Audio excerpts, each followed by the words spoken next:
Olá, meu amigo, minha amiga. Sejam bem-vindos a mais um Portal do José. Hoje, às vésperas do Domingão de Páscoa, que certamente, para a maior parte dos brasileiros, será um domingo de confraternização, de conversar com seus amigos, os seus parentes, as pessoas que amam, de compartilhar alguma comidinha super saborosa. Mas isso não vai valer para todo mundo, não.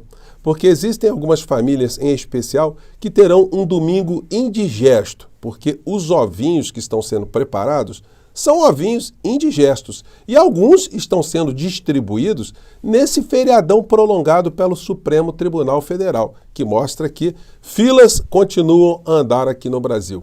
Eu vou conversar com vocês sobre que história é essa, que Páscoa é essa, mas antes de mais nada, quero convidar você que está chegando agora ao nosso portal e ainda não nos conhecia, para que você se inscreva aqui conosco, conheça também os nossos outros vídeos. Se você gostar, compartilhe, recomende, não se esqueça. Dê o seu joinha, mande seu comentário e, se puder, se inscreva aqui também no nosso clube de membros. Você que é muito bem-vindo e muito bem-vindo. Gente, todos os jornais que estão circulando nesse final de semana aqui no Brasil colocam com maior ou menor destaque uma notícia que pode parecer uma decisão jurídica sem menor impacto na nossa realidade.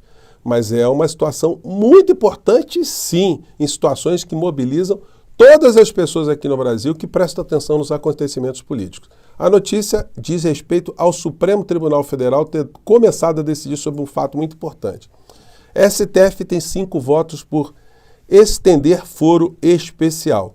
Uma notícia muito cifrada, né? Que o jornal O Tempo diz: STF tem 5 votos para ampliar o foro privilegiado no país. Bom, o que significa isso? Significa o seguinte, que a Constituição brasileira, ela definiu que a Justiça tem competências. A Justiça Eleitoral vai cuidar de assuntos ligados a questões eleitorais, a Justiça do Trabalho, idem, e a Justiça Comum, a Justiça Criminal, enfim.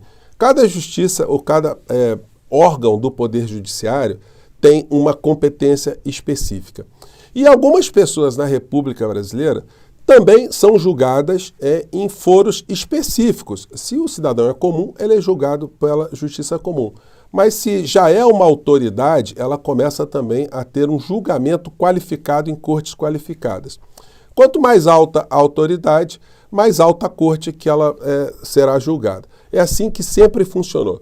Só que, por termos várias instâncias aqui no Brasil, quando a autoridade é uma autoridade política que é eleita, ela tenta fazer, ou faz, muitas manobras que são chamadas de manobras elevador para escapar do julgamento de determinada instância. Logo, se o cidadão é deputado federal e ele deve ser julgado pelo Supremo Tribunal Federal, quando ele está na bica de ser julgado, o que esse deputado fazia? Normalmente ele não disputava a eleição, ou disputava a eleição para deputado estadual. Se elegia deputado estadual e tirava, por exemplo, um julgamento criminal que corria no Supremo Tribunal Federal para outra instância. Então, era uma manobra que estava sendo realizada por toda a classe política criminosa, a classe política bandida.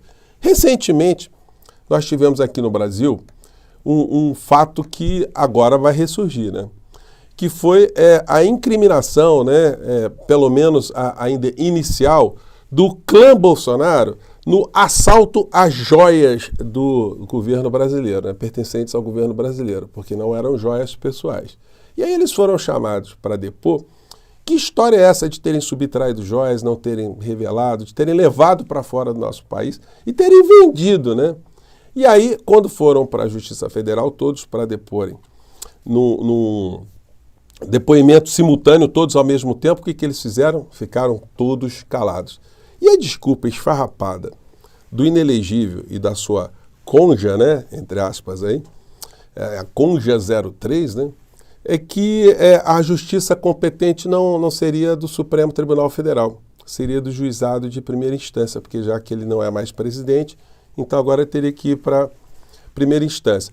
Ou seja, o criminoso, que sempre disse que conhecereis a verdade vos libertará, nesse caso ele não quer falar de verdade nenhuma, porque a verdade é a confissão de que ele é um ladrão de joias.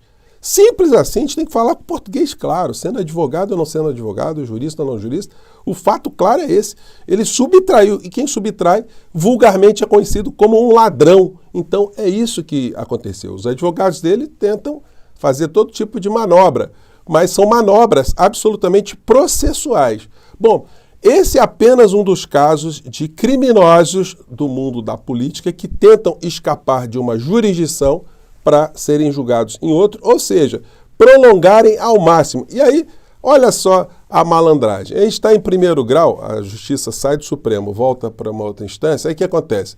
Daqui a um tempo eles vão esticando o mandato e se elegem de novo para deputado, para senador. E aí eles puxam de novo aquilo que já está correndo na Justiça Estadual para o Supremo Tribunal Federal. Então, para acabar com essa farra, com essa patifaria, que beneficiou sempre criminosos, o Supremo Tribunal Federal já deu, nesse feriadão, 5 votos para acabar com essa história. Isso vai atingir o inelegível. Ele está recebendo, portanto, 5 ovinhos indigestos de Páscoa, né? A decisão só não azedou, só não tornou mais indigesta, né?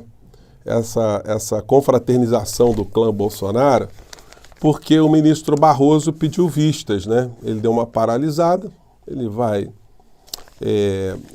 analisar tudo que está acontecendo, mas não tem menor possibilidade do Supremo Tribunal Federal continuar a permitir que esse tipo de sacanagem, né, de banditismo jurídico continue a acontecer aqui no nosso país.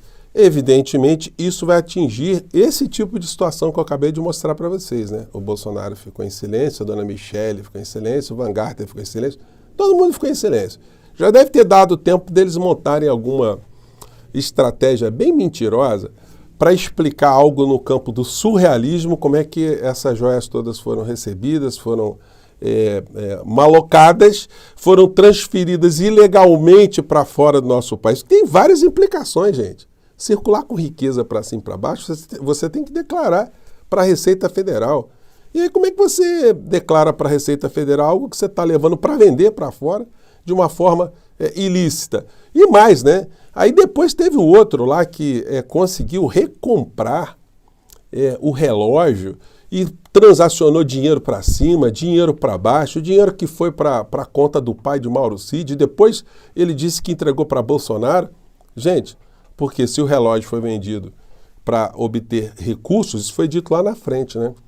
Que Bolsonaro estava preocupado com multas que teria que pagar, então ele começou a vender coisas, né? Mas começou a vender coisas pertencentes ao povo brasileiro, né? Então essa foi a justificativa que eles deram inicialmente.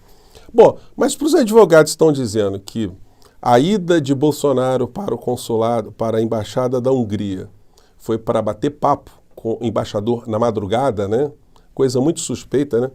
Me lembra até aquela canção, né, que foi muito conhecida e muito popularizada, da Maria Chiquinha que foi para o mato, né? O que a Maria Chiquinha foi fazer no mato? E aí a música vai falando ali do diálogo do marido desconfiado com a esposa. Aliás, é uma letra muito cáustica, uma letra tenebrosa que foi infantilizada, né? Com Sandy Júnior cantando aquilo como se fosse uma cançãozinha inocente. E no final da canção, se você reparar, o marido diz que vai cortar a cabeça da Maria Chiquinha e ela vai dizer, olha, você vai cortar a cabeça, você vai fazer com o resto. O resto eu aproveito.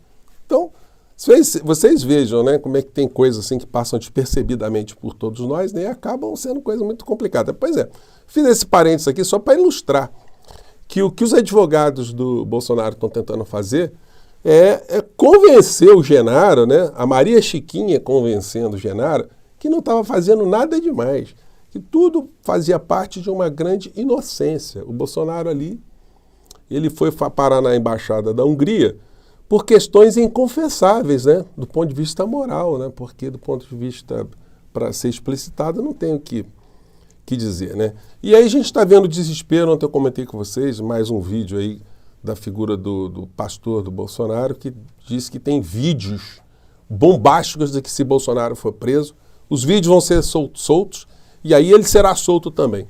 Gente, eu até gostaria de fazer uma aposta, né, com o pastor falso profeta, de que isso não acontecerá. Ele pode ter o vídeo que ele tiver.